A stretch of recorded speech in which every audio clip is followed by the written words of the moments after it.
Amados irmãos, graça e paz. Eu gostaria que você abrisse a sua Bíblia no livro de Apocalipse, no capítulo 10. Prelúdio.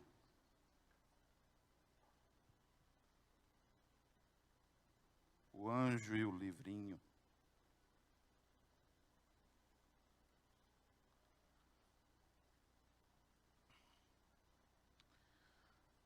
Apocalipse, no capítulo 10, o texto diz assim: Então eu vi outro anjo poderoso que descia dos céus. Ele estava envolto numa nuvem, e havia um arco-íris acima de sua cabeça.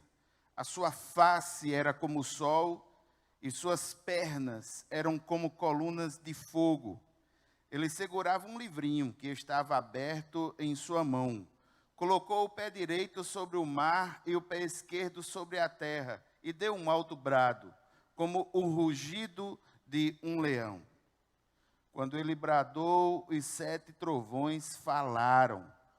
Logo que os 7 trovões falaram, eu estava prestes a escrever, mas uma voz dos céus que disse: cele o que disseram os 7 trovões e não escreva. Então o anjo que eu tinha visto em pé sobre o mar e sobre a terra, levantou a mão direita para o céu e jurou por aquele que vive para todo sempre, que criou os céus e tudo que neles há, a terra e tudo que nela há, e o mar e tudo que nele há, dizendo: não haverá mais demora. Mas nos dias em que o 7º anjo estiver para tocar sua trombeta, vai cumprir-se o mistério de Deus, da forma como ele o anunciou aos seus servos, os profetas. Depois falou comigo mais uma vez a voz que eu tinha ouvido falar dos céus: vá, pegue o livro aberto que está na mão do anjo que se encontra em pé sobre o mar e sobre a terra. Assim me aproximei do anjo e lhe pedi que me desse o livrinho. Ele me disse: pegue-o e coma-o.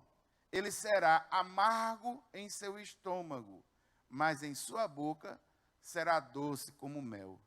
Peguei o livrinho da mão do anjo e comi.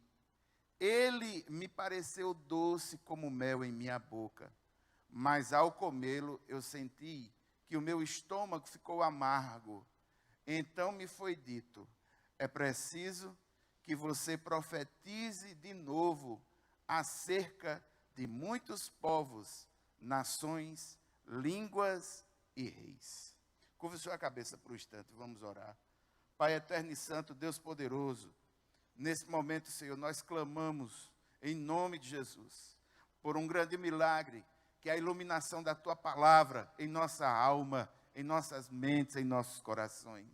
Nos ajuda, Senhor, a que possamos compreender essa palavra e Te adorar com conhecimento, Te adorar em espírito e Te adorar em verdade. Pai, muito obrigado. Nós oramos no nome de Jesus. Amém.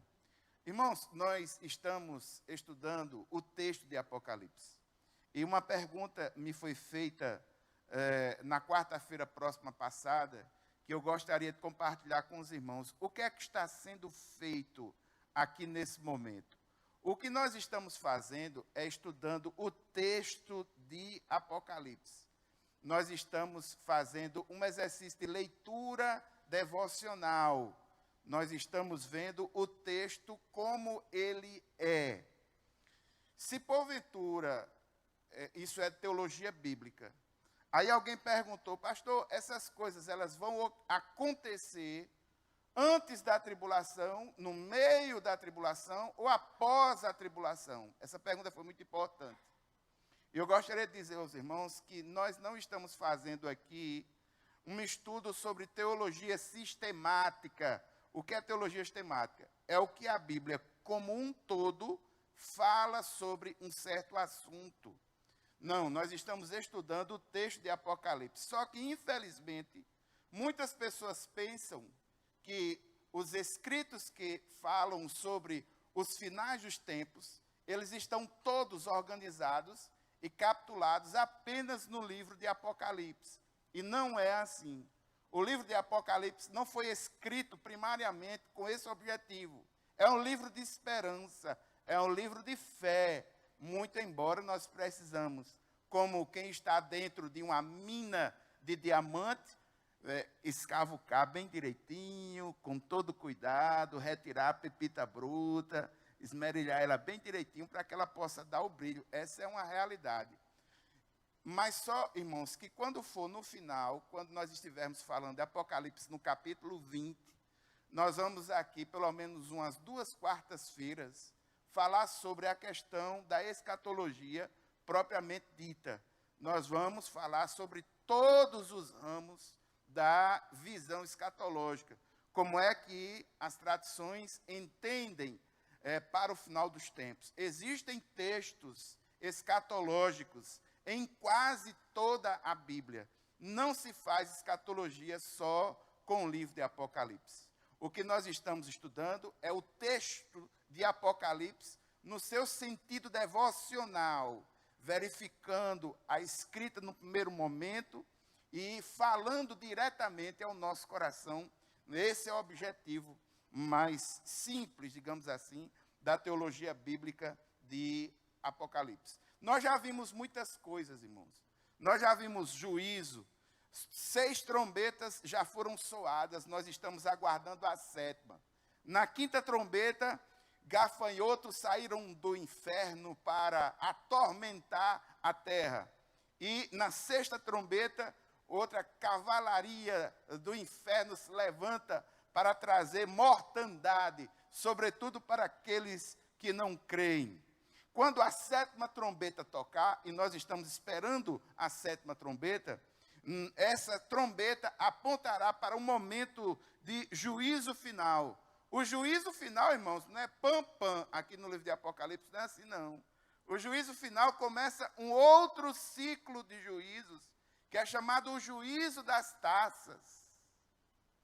Só que entre o juízo dos selos e o das trombetas, tem o interlúdio.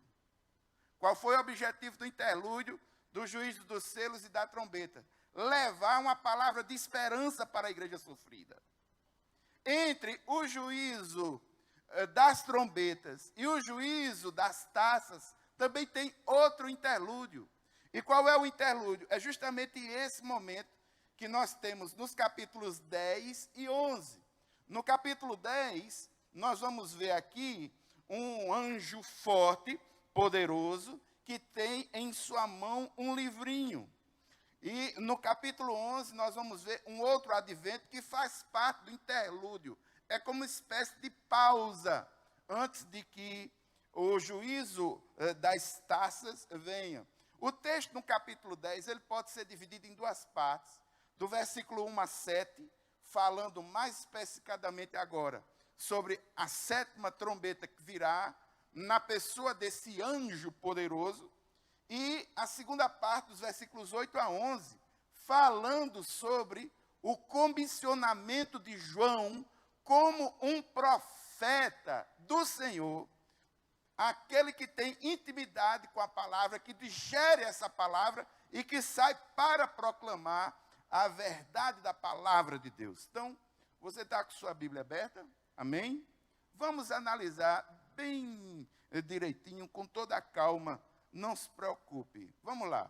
Então vi um outro anjo, esse anjo não é um anjo qualquer, o texto deixa muito claro que é um anjo poderoso, e aqui, irmãos, eu gostaria de deixar bem claro aos irmãos que existe, e aqui faz parte um pouco da doutrina mesmo cristã, o cristianismo, ele percebe com muita clareza a angelologia, que é a doutrina dos anjos.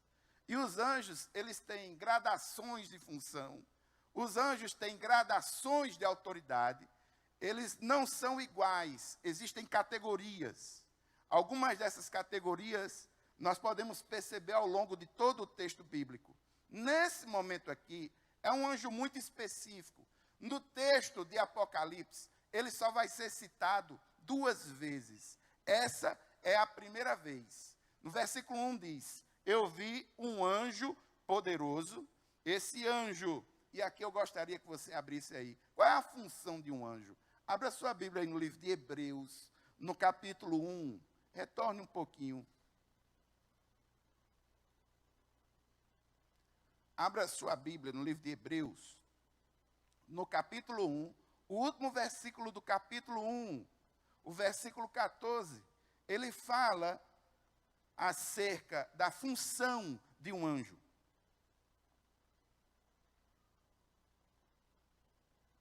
O que é que um anjo faz?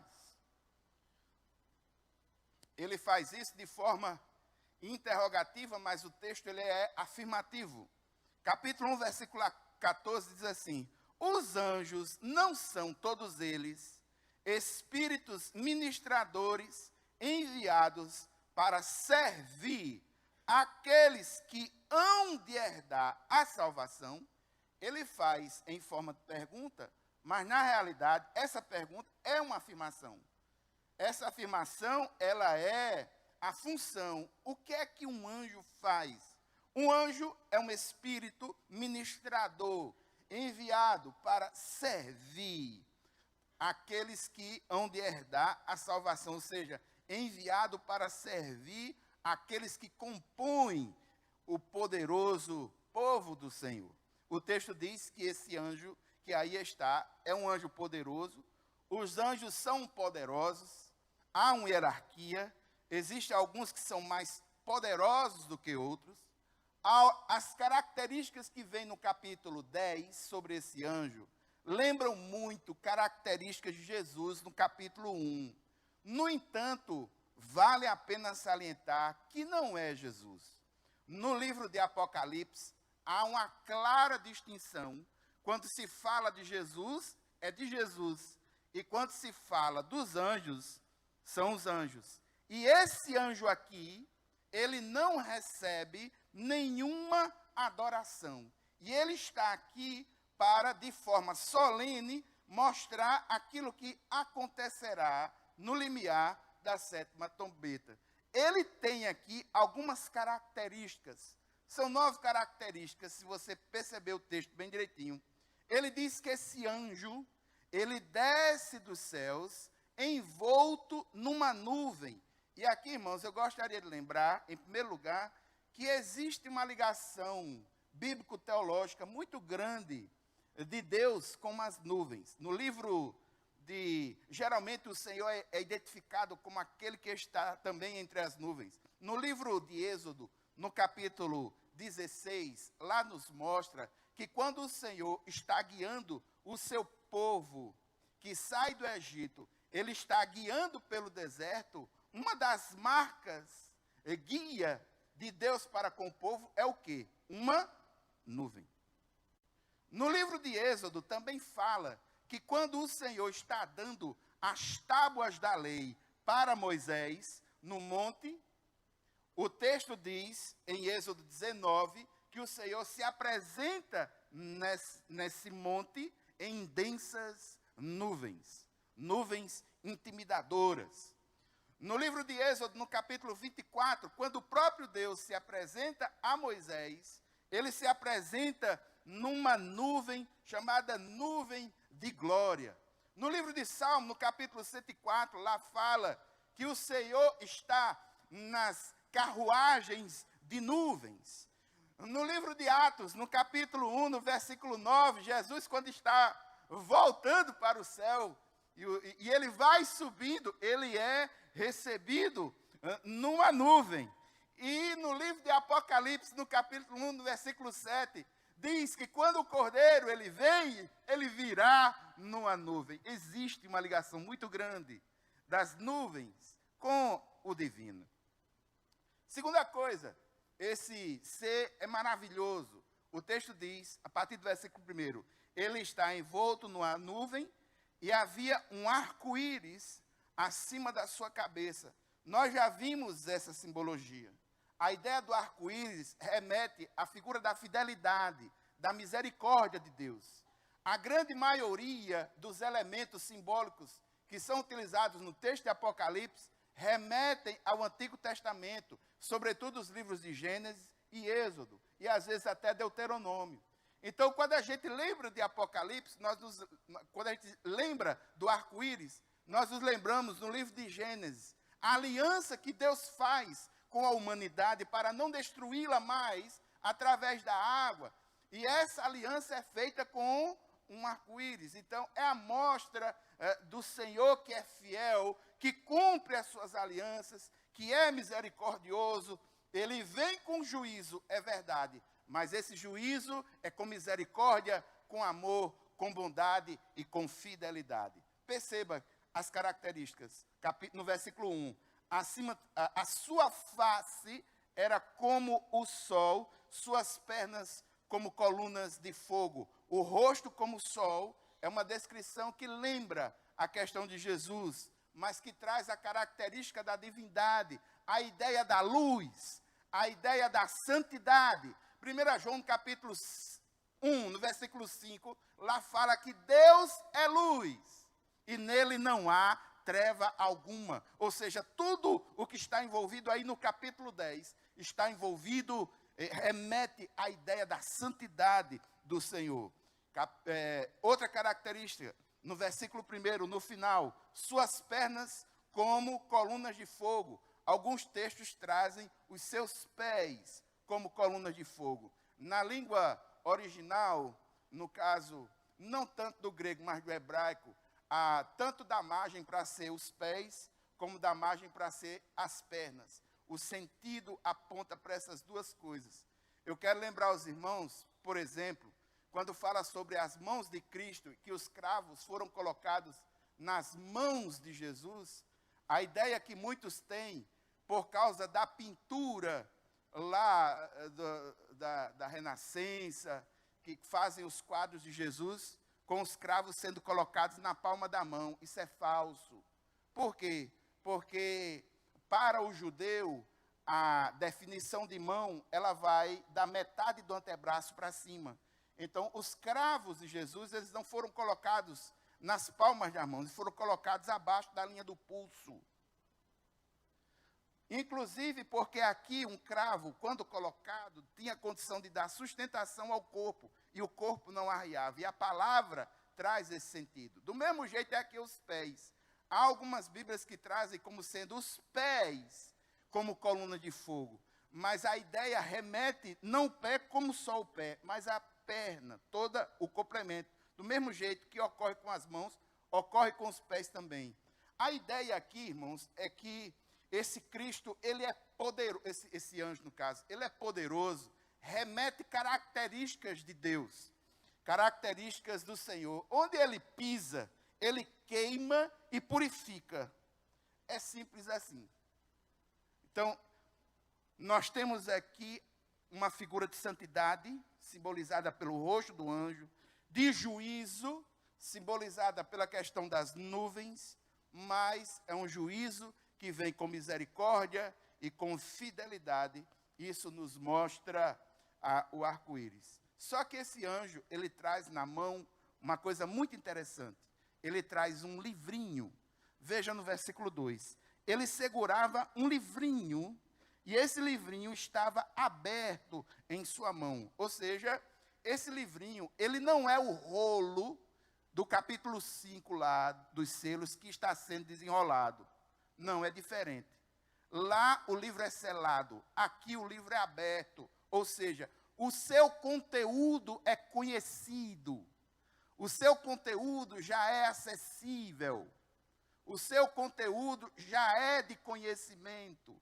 Ele traz na mão esse livrinho e ele coloca o pé em um extremo, coloca o pé direito sobre o mar e o pé esquerdo sobre a terra. A ideia é de que esse anjo é poderoso e aquilo que ele está para dizer, a sua mensagem, é uma mensagem que é destinada a toda a terra.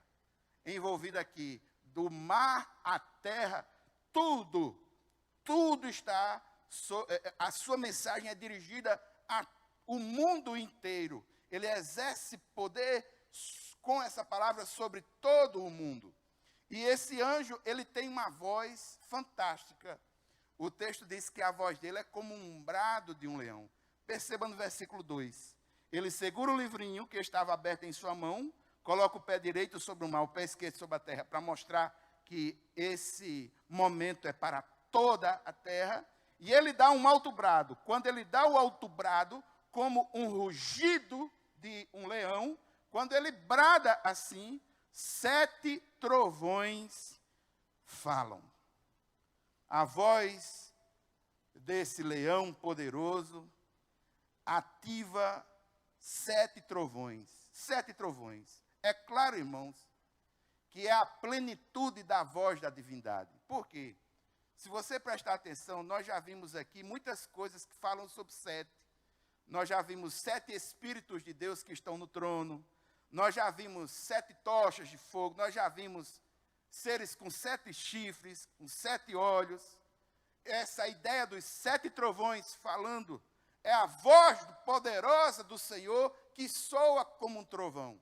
Quando a gente vai para a teologia de Salmos, nós vamos ver que alguns salmos, quando se remete à ideia da voz do Senhor, falando, sobretudo, palavras de juízo, sempre dá aquela ideia de uma voz poderosa, como a voz de um trovão. E a gente pode entender, irmãos, sobretudo aqui, no capítulo de Apocalipse, quando essa voz de trovão aparece, é manifestação da ira de Deus. Acontece no capítulo 8, acontece no capítulo 11 e acontece no capítulo 16. Quando tem essa voz de trovão, meu irmão, se prepare, que logo em seguida vem uma manifestação forte do Senhor. Só que esses 7 trovões, eles falam algo. Eles falam essa plenitude. O Senhor fala. Quando o Senhor fala, João, que está registrando tudo isso, ele tem uma atitude inusitada. Veja o que é que acontece no versículo 4. Logo que os 7 trovões falaram, eu estava prestes a escrever, mas ouvi uma voz dos céus que me disse: Cele o que disseram os 7 trovões, e não escreva. Ou seja, essa revelação, apesar de ter sido acessível a João, ela não foi registrada para nós. Isso não é a primeira vez que acontece na Bíblia, esse fenômeno. Algo que é poderoso demais, mas que por prudência não é mostrada à humanidade. Eu gostaria que você abrisse a sua Bíblia no livro de 2 Coríntios, no capítulo 12.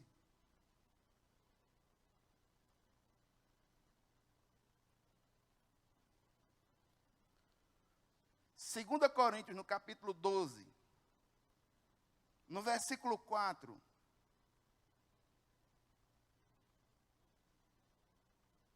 Uma experiência de uma visão que Paulo teve.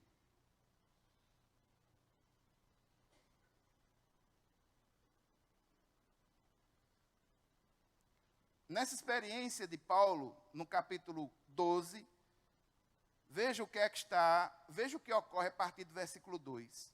Conheço um homem em Cristo que há 14 anos foi arrebatado ao 3º céu. Paulo está falando sobre si mesmo. Se foi no corpo ou fora do corpo, não sei, Deus sabe. Ou seja, foi uma experiência muito chocante, muito tremenda. Versículo 3. E sei que esse homem, se no corpo ou fora do corpo, não sei, mas Deus sabe, foi arrebatado ao paraíso e ouvi coisas indizíveis, coisas que ao homem não é permitido falar.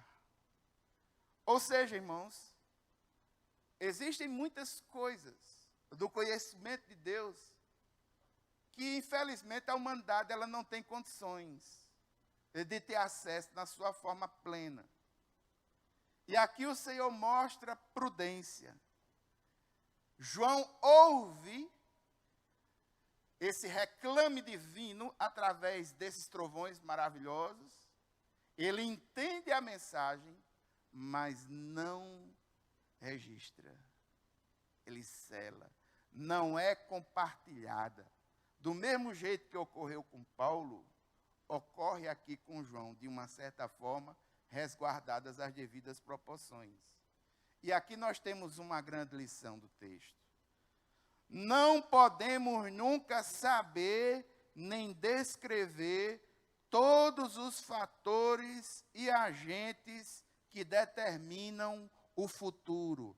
É por isso que existem muitos pensamentos diferentes sobre a mesma coisa, sobre a escatologia.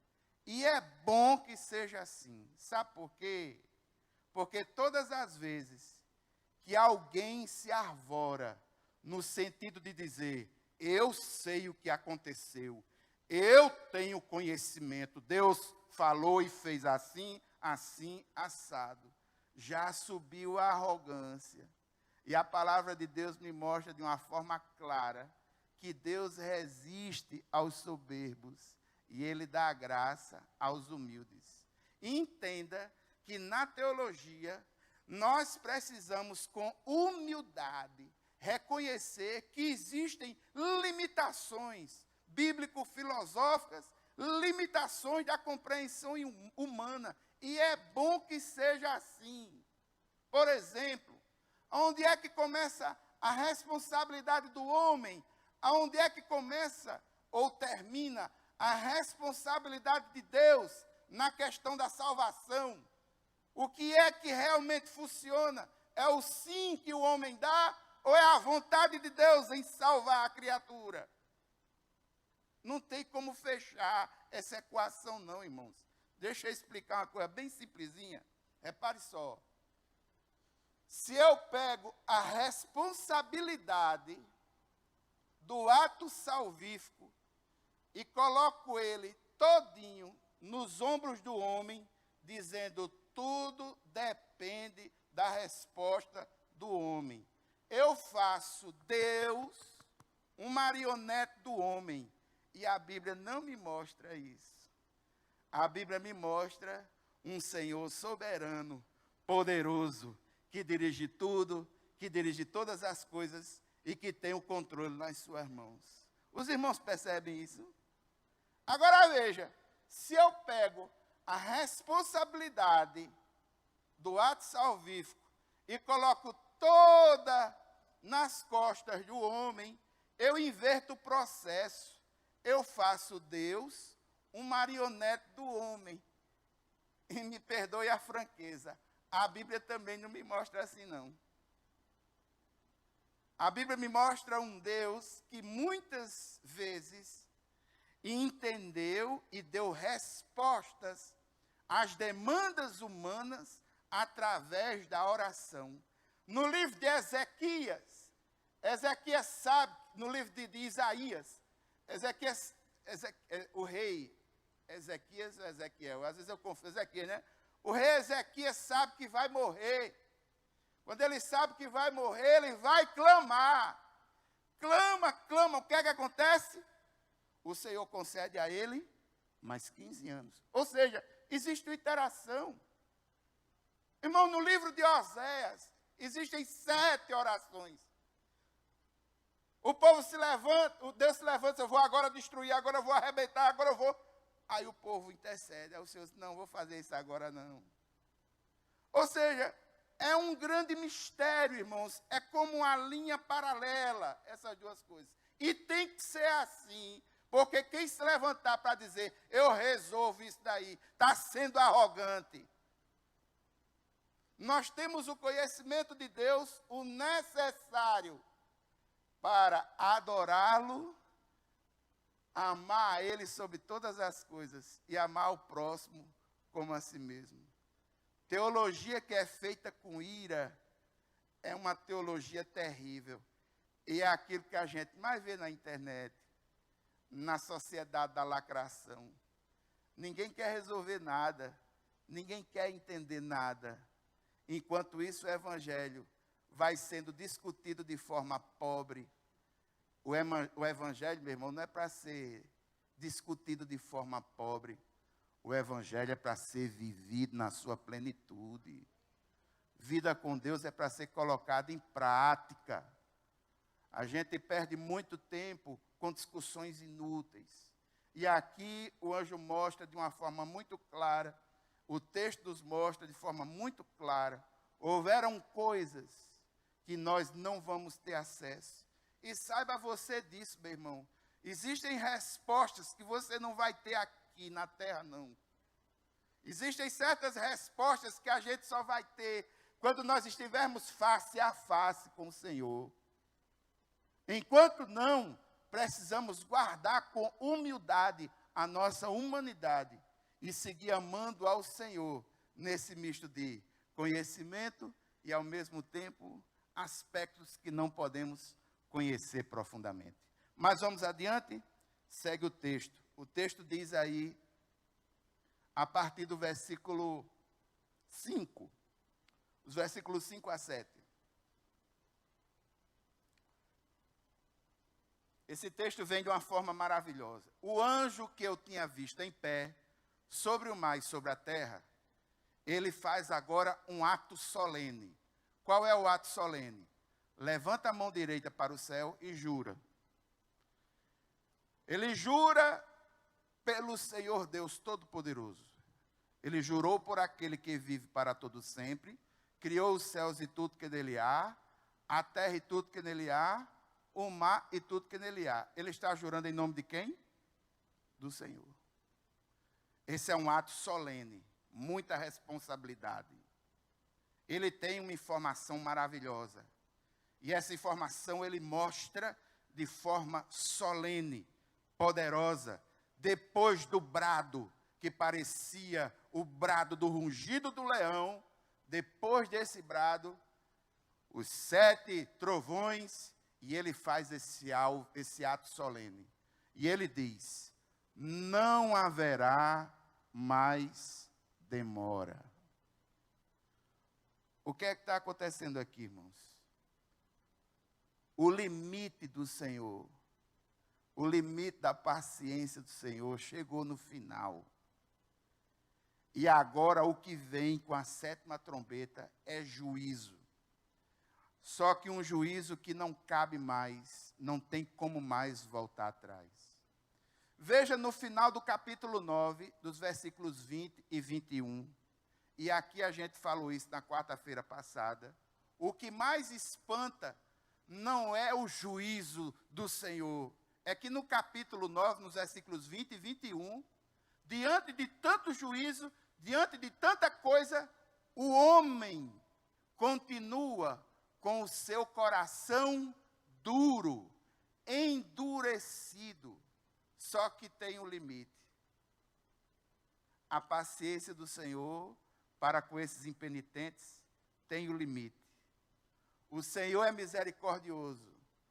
Nosso Deus é um Deus de amor, mas Ele é um Deus de justiça. E agora a justiça não tem mais protelamento. O anjo diz, não vai ter mais demora.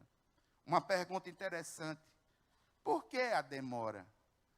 Por que é que foi necessário, por exemplo, em capítulos anteriores, você vê os mártires clamando para que o Senhor executasse o juízo? Se você perguntar a muitos aqui, sobretudo aqueles que nasceram do Evangelho, eu mesmo, praticamente nasci do Evangelho, sempre ouvi e vou continuar ouvindo, de que Jesus está voltando. Não é verdade?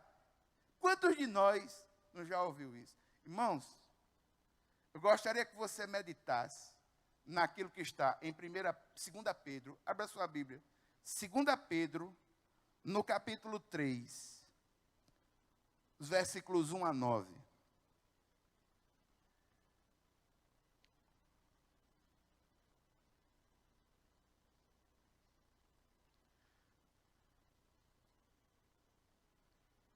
Segunda Pedro, no capítulo 3,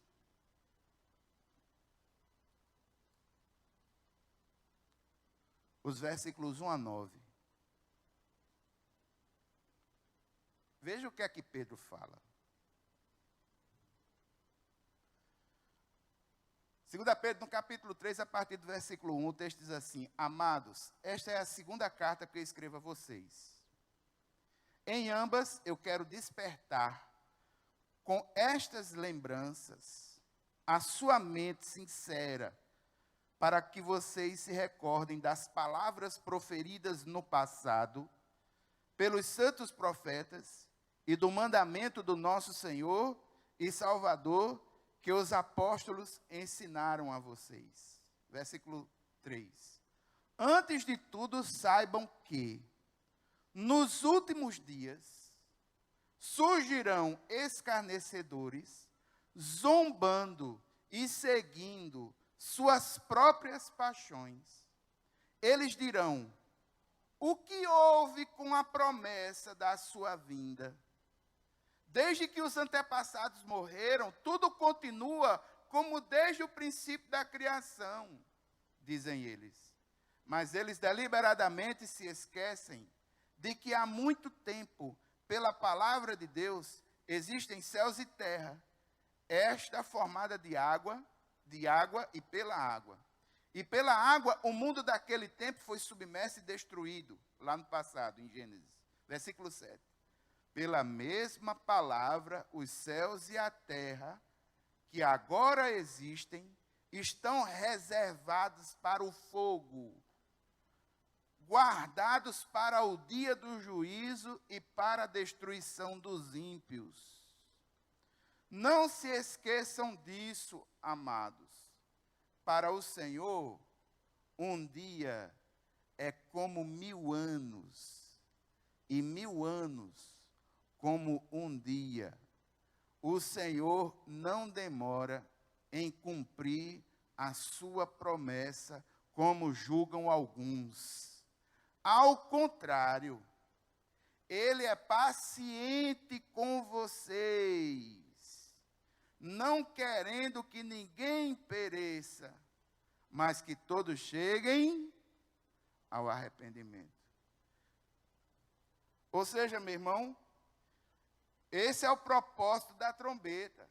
É por isso que esses juízos chamaram-se juízos de trombeta. Porque ao passo que as trombetas iam sendo tocadas, os juízos iam sendo executados, o objetivo não era o aniquilamento total. Era avisar, acordar a humanidade para que ela se arrependesse. Mas o que é que acontece no capítulo 9, versículo 20 e 21? Ela não se arrepende. E agora chegou o fim. Não tem mais como ir adiante. Agora Deus vai acelerar o julgamento. Vai realizar os seus propósitos. Não tem mais prazo. Não tem mais como. A paciência de Deus tem limite. O homem chegou num ponto de insensibilidade, de endurecimento, que não existe mais como ter arrependimento. E agora é executada a sentença. Versículo 7. Mas nos dias em que o 7º anjo estiver para tocar sua trombeta, vai cumprir-se o mistério de Deus, da forma como ele anunciou aos seus servos, os profetas. Irmãos, no Novo Testamento, todo mistério é revelado. Não existe mistério que é mistério para sempre. Quando se fala em mistério, quando essa palavra vem, é porque algo do Senhor é revelado. E o texto aqui está dizendo que esse mistério de Deus, que é justamente os atos do Senhor em relação ao que Ele criou, ao que Ele fez, a toda a ordem, a toda a estrutura, a todas as coisas, agora vão ser consolidados. Esse grande mistério do julgamento, essa grande coisa agora vai efetivar, vai tomar o seu devido espaço. Irmãos, eu quero só lembrar uma coisa, baseado no texto que nós lemos. O nosso Deus, Ele é soberano. O preço do pecado já foi pago na cruz do Calvário. Ele é livre para botar a execução de sentença, a execução final do julgamento, aonde Ele quiser, quando Ele quiser, porque é Ele quem faz, não é uma coisa que demanda a nós. Agora, nós podemos participar nisso como? Clamando como clamaram os mártires. Clamando como clamou a igreja. E como a igreja no nosso coração deve ter a esperança sempre acesa e que essa mensagem não saia nunca dos nossos púlpitos. O Senhor está voltando, Ele vai voltar. O mundo pode dizer o que for, mas essa esperança vai continuar acesa no nosso coração. Pode ser hoje, amanhã, pode ser o dia que for. Deus é soberano e vai concluir os seus planos. Os seus planos não podem ser frustrados.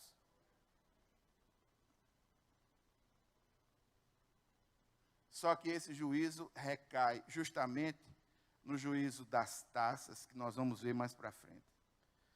Aí do versículo 8 a 11, acontece algo inusitado e fantástico, sobretudo como uma experiência pessoal para João. O anjo confirma o ministério profético, poderoso e maravilhoso de João. E como é que ele faz isso? Olha só. Depois falou comigo, mais uma vez, a voz que eu tinha ouvido falar dos céus.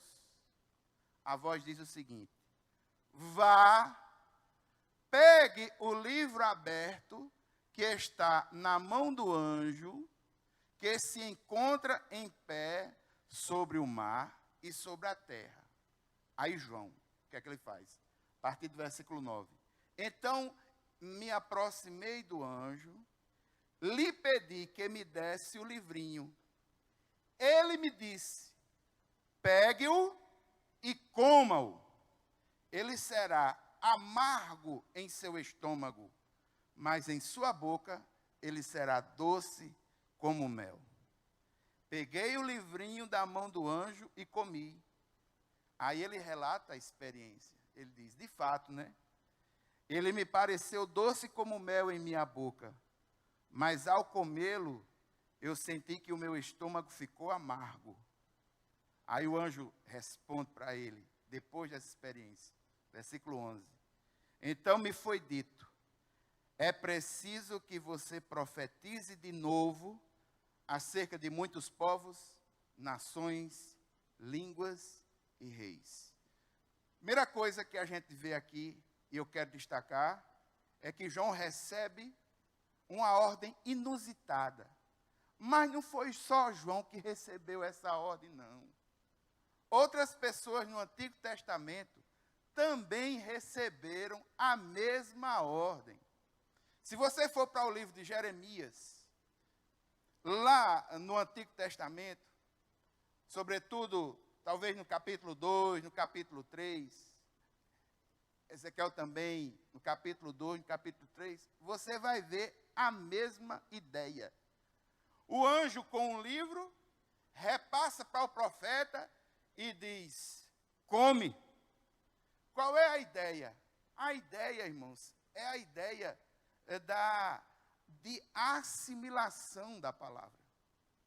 É a ideia de que essa palavra é algo que precisa ser digerida, é algo que precisa ser trabalhada, é algo que precisa ser pensado. Esse propósito revela a necessidade que nós temos, e aqui a gente vê isso de forma clara, de assimilar a palavra de Deus, e essa palavra fazer parte da nossa vida como um todo. Não é suficiente para João só ver esse livrinho. Ele tem que conhecer esse livrinho. E para marcar esse conhecimento de uma forma simbólica, e essa simbologia não é falada só aqui, no Antigo Testamento, dois profetas tiveram a mesma ideia, tiveram a mesma experiência. Aqui, ele pega esse livro e ele degusta esse livro. Só que esse livro ele tem uma coisa interessante. Esse livro, ele, na boca, no paladar, é como mel, é bem docinho. Agora, meu filho, para digerir, é amargo. Dá um rói-rói, dá um troço aqui. E a coisa não é confortável, não. Irmão, me perdoe a total franqueza. Eu nunca vi uma coisa tão simples, para falar de uma verdade tão profunda, que é a realidade do Evangelho do Senhor. Irmãos, Evangelho para pregar é fácil demais. Agora, para viver é pancada.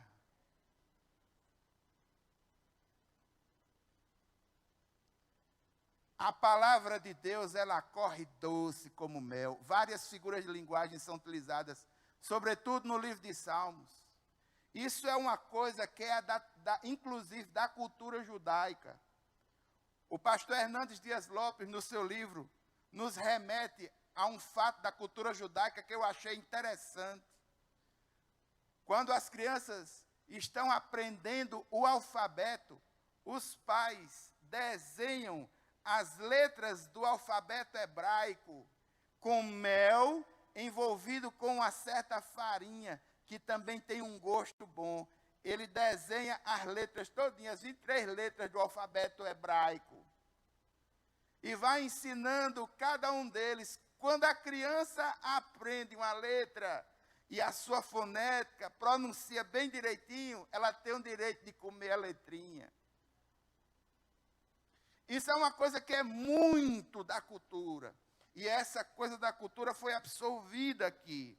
A palavra de Deus, ela é doce como mel. Não existe nada mais doce no mundo que o Evangelho de Jesus.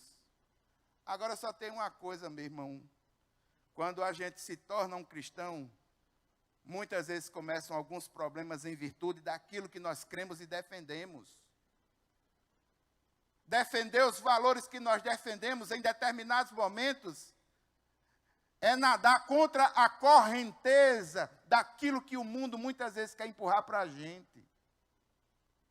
Então, as consequências desse evangelho que vem docinho, mas as consequências são muitas vezes consequências pesadas, são coisas que precisam ser admitidas. São fatores da vida que precisam ser colocados. Só que aqui encerra com digamos assim, uma reafirmação para João daquilo que ele está fazendo, depois que ele tem essa experiência, e essa experiência é maravilhosa, sabe por quê? Só pode falar de Deus aquele que tem intimidade com Deus. Só pode falar da palavra com autoridade, meu irmão, quando a gente tem intimidade com ela. É possível que a pessoa faça um curso de teologia, é possível que ela estude nas salas da escola bíblica da igreja, as salas todinha, mas não tenha no seu coração um texto da palavra, na qual ela entenda e viva. É possível? É. E a ideia aqui que o texto traz é dessa intimidade, uma palavra que é degustada, que vai para o interior, que tem consequências. Essas consequências, irmãos, são consequências calculadas, avisadas. Mas a palavra de esperança para João, no versículo 11, é maravilhosa. Então me foi dito, continue João, é preciso que você profetize de novo acerca de muitos povos, línguas, nações. Isso é uma reafirmação do ministério de João. E aqui, irmãos, eu vou abrir o meu coração.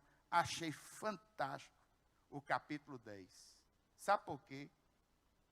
Porque tudo aquilo que João está vivendo nesse momento, tudo o que João está vivendo nesse momento, é justamente fruto desse texto. Ele proclamou essa palavra, e por causa dessa palavra, João agora recebe essa visão. Ele está recebendo essa visão aonde? Na ilha prisional de Patmos. Eu quero lembrar os irmãos que João não está num banco confortável de uma igreja, com ar-condicionado, nem está em casa, tendo esse momento de reflexão, essa coisa toda do Senhor, depois de ter assistido um filme do Netflix. João, ele foi condenado por causa do Evangelho, por causa do que ele pregava, por causa do que ele falava. ele foi condenado, velho, com mais de 80 anos de idade, a ir para uma ilha prisional, por causa do amor que ele tem ao Evangelho, ele está sofrendo. E nesse sofrimento, ele tem a visão do anjo do Senhor, confirmando o seu ministério, dizendo: João, continua, João. Continua, João. Profetiza, João. Fala, João, aos povos, João. Fala para as nações. Fala as línguas, fala aos reis. Irmãos, o amor de João por Jesus é honrado de uma forma tremenda. Quero lembrar os irmãos quem era João, o apóstolo que Jesus amava. Vimos aqui um evangelho. Viveu, gozou do ensino de Jesus, doce, conviveu com o mestre, viu ele subindo aos céus, viu Jesus, o Cordeiro de Deus, ressurreto, começou a proclamar a palavra.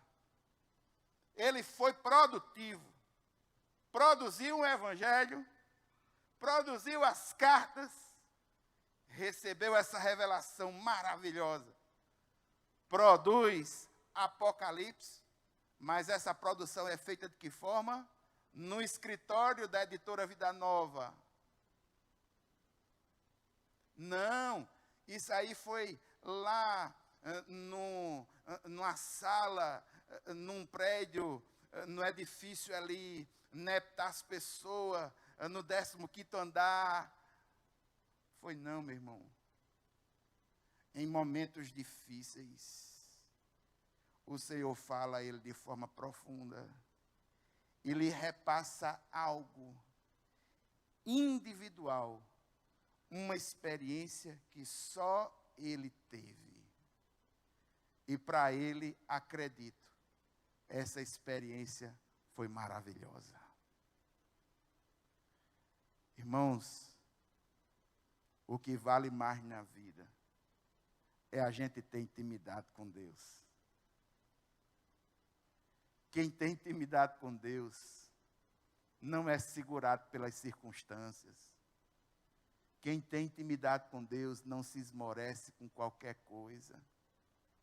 Quem tem intimidade com o Senhor se revela de uma forma poderosa, profunda, mostra mistérios. Clama a mim e anunciar-te-ei coisas grandes e firmes. Não são coisas pequenas e murchas, são coisas grandes e firmes. Intimidade com o Senhor. Eu gostaria de ressaltar 3 coisas desse texto que nós lemos.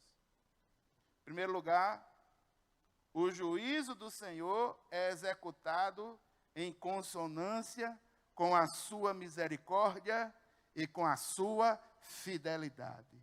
É juízo de trombeta, mas é juízo.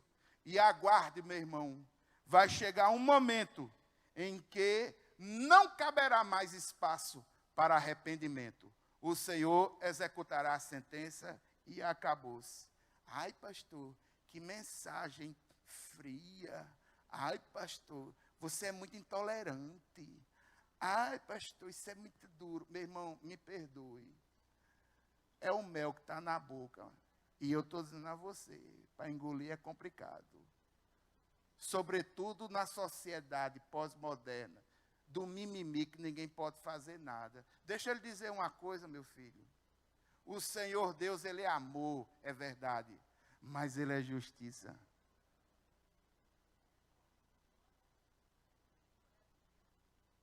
Ele é amor, mas Ele é justiça. Segunda coisa, o versículo 11 revela que o trabalho da igreja continua. Como? Este evangelho precisa ser pregado ao mundo inteiro com rapidez, porque o juízo se aproxima e não tardará. A tarefa é urgente, porque o juízo se aproxima. O leão bradou, os trovões vieram. Esse leão que bradou não é o leão falso, não. O leão falso está bradando. O texto de Pedro diz que Satanás está bramando, querendo levar medo. Mas aqui é um brado poderoso.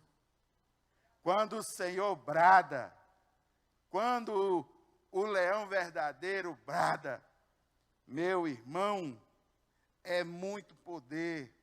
Satanás treme, vai ser executada a sentença. Só ele tem poder para isso. Ele é justiça, mas vai executar com misericórdia, com amor, mas paciência tem limite. E chegou no final. 1 Pedro 5,8 diz: Satanás, quando ruge como leão, é para amedrontar suas presas, suas vítimas, semear o terror. Mas Jesus, quando ruge como leão, é para afastar o medo, destruir as obras do diabo e proclamar a vitória. Para os demônios, o rugido do Senhor é uma ordem de juízo, dizendo: afaste-se. Mas para os remidos do Senhor, para os seus fiéis, para as suas ovelhas, o rugido do Senhor é um brado de segurança. Não tenham medo, eu vou buscar você. Não tenham medo. E a última coisa, entenda, as palavras do Senhor, elas são verdadeiras. João está sendo agente e paciente das palavras do Senhor. Ele mesmo está vivendo. O evangelho docinho que ele pregou, ele agora sofre consequências. Mas mesmo diante de consequências tão pesadas, ele tem intimidade com Deus, que faz com que ele transcenda a realidade que está no seu entorno. Eu garanto a vocês, irmãos, se tivéssemos a possibilidade de conversar com João e dizer: João, se existisse a possibilidade de você não sofrer por causa de Jesus na ilha de Patmos, você queria? Eu acho que ele diria: não, eu tenho que sofrer por amor a Cristo. E nesse sofrimento, de uma forma poderosa, o Senhor se revelou a ele de forma profunda e contou a ele coisas que não contou a ninguém. João sabe de coisas que ninguém mais sabe. Ele ouviu e selou, guardou. Verdades de Deus para quem tem intimidade com Deus. E aqui quem tem intimidade com Deus sabe o que eu estou dizendo. Chega a certos momentos na vida que o Senhor fala conosco, só a gente entende a voz dele. E só a gente entende a mensagem, se treme todinho, mas fica com o coração cheio de alegria, porque percebe o Senhor falando a cada um de nós. Irmãos, eu gostaria de interceder de uma forma muito clara. Todas as vezes eu vejo, e aqui na pessoa de João, um líder, alguém que está sofrendo por amor ao Evangelho, por amor à causa, está tendo esse momento maravilhoso, mas está eivado de sofrimentos. Eu gostaria de pedir, irmãos, encarecidamente, a oração pelos líderes religiosos. Gostaria de pedir a oração pelos pastores, por nós pastores. Gostaria de pedir que os pastores que aqui estão pudessem vir aqui em cima, ficar aqui lado a lado comigo. Se estiver aqui, irmão Gilson, ou irmão João, que já passaram, pode vir aqui. Que o pau que bate em Francisco, bate em Chico também. Pode vir.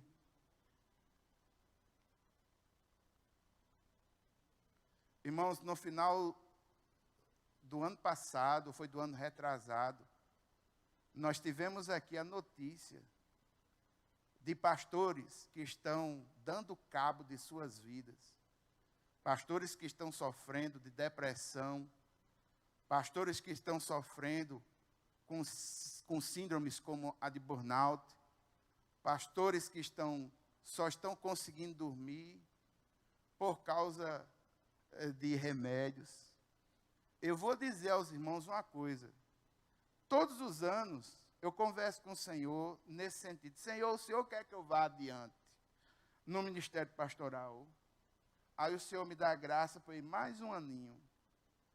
E eu vou ser sincero, nunca tive medo, nem tive vergonha de dizer isso, não. É uma arenga muito grande eu com Deus. Porque quando eu olho para a humanidade, a forma como a humanidade está, os valores como estão invertidos, a falsidade que a gente vê, as dificuldades pelas quais a família tem passado, e a gente observa tudo isso com mãos impotentes, às vezes querendo fazer algo sem ter condições, o coração doendo, vendo certas situações a gente não ter como fazer, não tem como resolver. Só o Senhor. Mas nós somos seres humanos, irmãos. A gente sofre. João sofreu, teve condições de transcender. O Senhor confirma o seu ministério. Mas eu gostaria de pedir encarecidamente que os irmãos orassem por nós, pastores. E nesse momento, de uma forma muito especial, eu gostaria de chamar aqui irmão Chico, para que fizesse essa oração por nós. E que os irmãos estendessem as suas mãos e orassem por nós.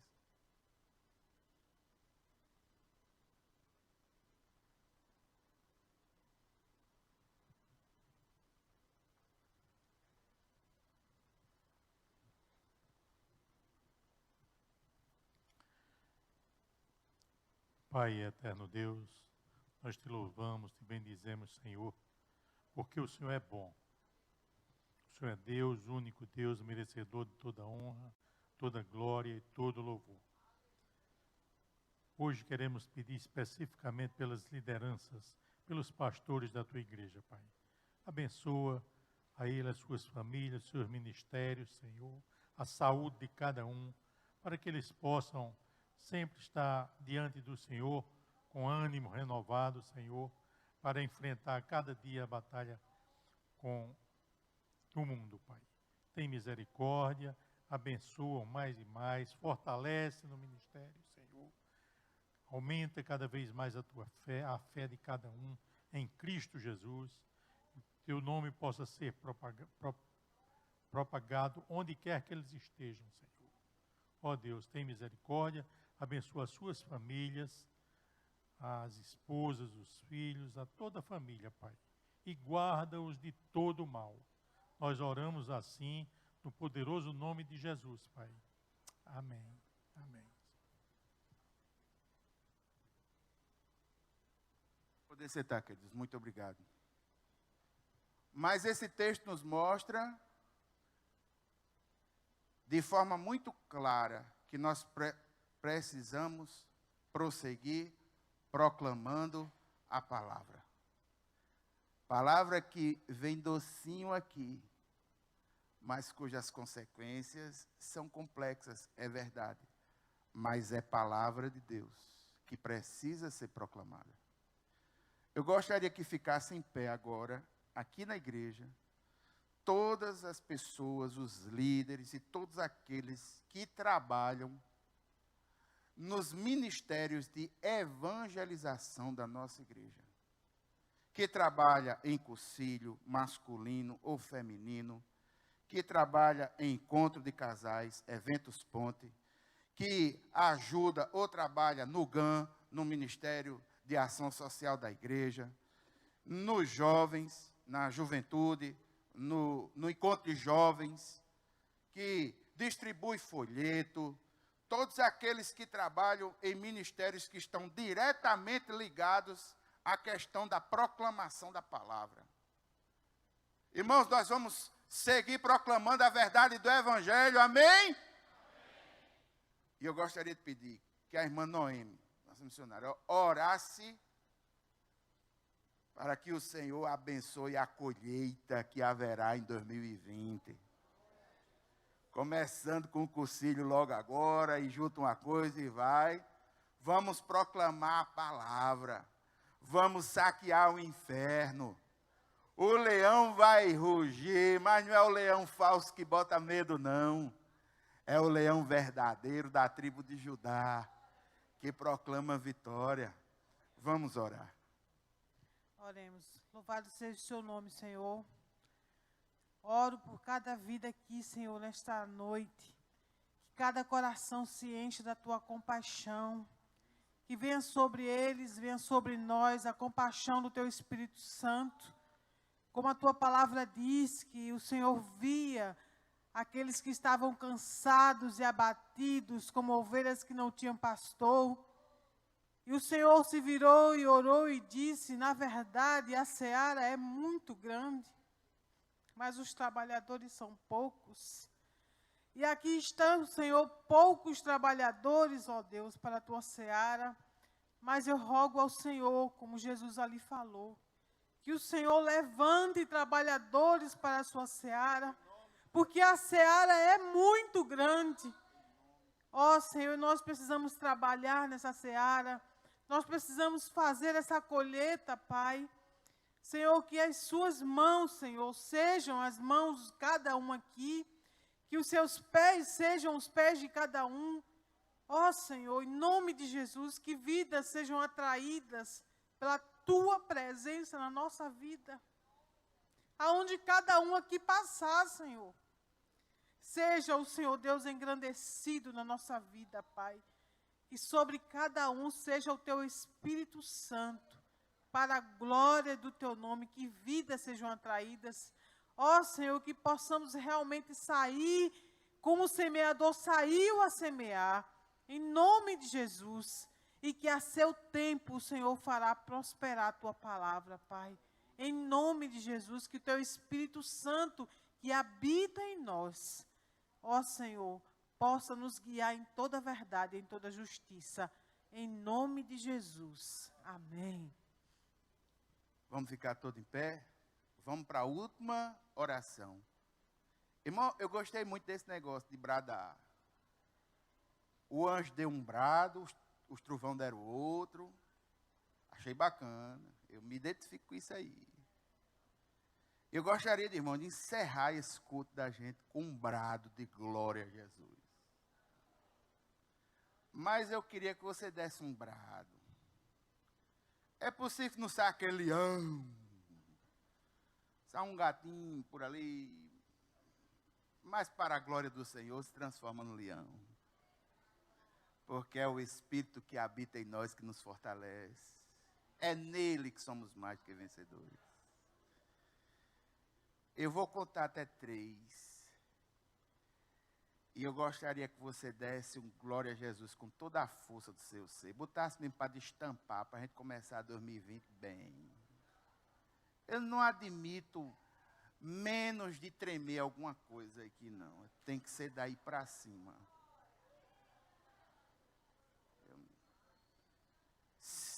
Bote força aí, vá respirando. Eu estou só gastando um pouquinho de tempo para você respirar. Você vai dar um glória a Jesus. Glória a Jesus aí com toda a força do seu ser mesmo. Bota para quebrar mesmo. Não é 10 horas ainda, eu estou dentro do código, a semana não pode fazer nada. Eu não vou impedir os decibéis, a gente não vai receber multa nenhuma. Certo? Dê uma respirada. Coloque nesse brado aí de glória a Jesus. O amor que você tem ao Senhor, a vontade de vê-lo como Ele é, a consolidação dos projetos, almas sendo ganhas para a honra e glória do nome dEle, famílias restauradas, o Senhor segurando a sua igreja, protegendo, e Ele tem poder para isso, seja antes da tribulação, seja no meio ou depois, é Deus. Vou contar até 3. 1, 2, 3. Pai eterno e santo, Deus poderoso. Glória a Deus. Louvado e engrandecido seja o teu nome. A ti toda a honra, toda a glória, todo louvor. Nós vamos seguir de cabeça erguida. Nós vamos proclamar o Evangelho. O Senhor vai nos dar um avivamento, vai fazer algo diferente neste ano. Coisas melhores hão de vir. Pai, muito obrigado, Senhor, muito obrigado. Muito obrigado. Clamamos a Ti, o Senhor ouve as nossas orações. Nós seguimos com segurança de cabeça erguida. Muito obrigado, Pai. Leva os Teus filhos em paz para casa. Livra-o de toda sorte de mal. Que eles tenham uma noite de sono reparadora, restauradora. Amanhã, quando se levantarem, que as Tuas misericórdias se renovarem sobre nós. Que as forças dos Teus filhos sejam renovadas também. Abre as portas necessárias, Senhor. E ajuda os Teus filhos nesse momento de dificuldade. Pai, nós oramos no nome de Jesus. A igreja diz, amém. A graça do Senhor Jesus Cristo, o amor de Deus, a comunhão e as consolações do Espírito Santo seja sobre cada um de nós, hoje e sempre. Amém, amém. Queridos, Deus abençoe vocês. E diga ao seu irmão aí, vigia a vaza.